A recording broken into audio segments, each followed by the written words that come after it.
With the 2016 US presidential election in full swing, many candidates have been praising American democracy. In an interview with Time, Hillary Clinton said, "We have to knit this democracy back together." Clearly, the presidential election is the purest expression of the democratic process, right? Well, not exactly. In fact, not only is the election non-democratic, but America itself is not a real democracy. It turns out that there are almost no modern countries which would be considered true democracies. Instead, countries we consider democratic are actually forms of representative democracy as opposed to a direct democracy. In a representative democracy, citizens vote for elected officials who collectively vote in the place of citizens and are expected to represent their best interests. Although that's a step above having a monarchy or oligarchy you didn't vote for, it isn't a direct democracy. A direct democracy enables citizens to vote directly on every law, ordinance, and appointment. Only in Switzerland are there small regions with forms of direct democracy, although the country as a whole is still representative.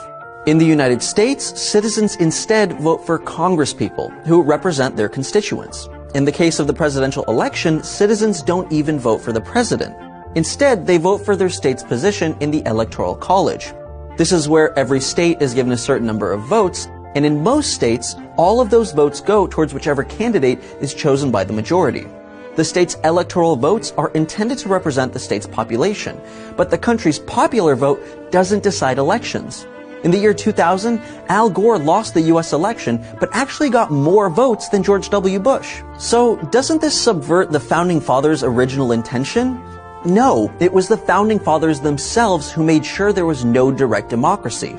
In the Federalist Papers, James Madison wrote that democracies were spectacles of turbulence and contention, and incompatible with personal security or property rights. The problem with a direct democracy is that it often leads to the tyranny of the majority. This is when small groups are oppressed because the majority is unaffected by their oppression.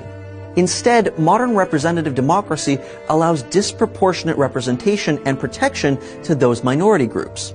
There are also certain rights which are enumerated in the Constitution instead of allowing the public to vote on them.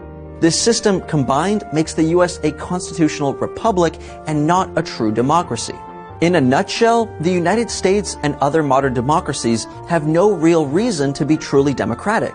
Not only does a representative government function more smoothly, it takes care of those who would otherwise be ignored. With the exception of some local governments which do see direct democracy from their citizens, the rest find it easier to choose someone who represents their interests.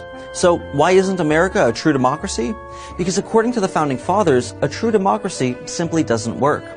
On another note, this episode is brought to you by Squarespace, which will help you build a website even if you have no idea what you're doing.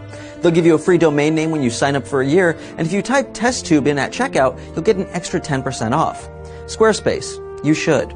And you should also be glad that while the US isn't a real democracy, it also isn't a dictatorship. There are still a lot of countries that have dictators, and you can check out which ones by watching this video. The word is often used interchangeably with terms like tyranny, monarchy, totalitarianism, autocracy, despotism, and even sometimes with words like republic and democracy. For example, North Korea's full title is the Democratic People's Republic of North Korea. Thanks for watching. Go ahead and hit the subscribe button for more TestTube news videos every day.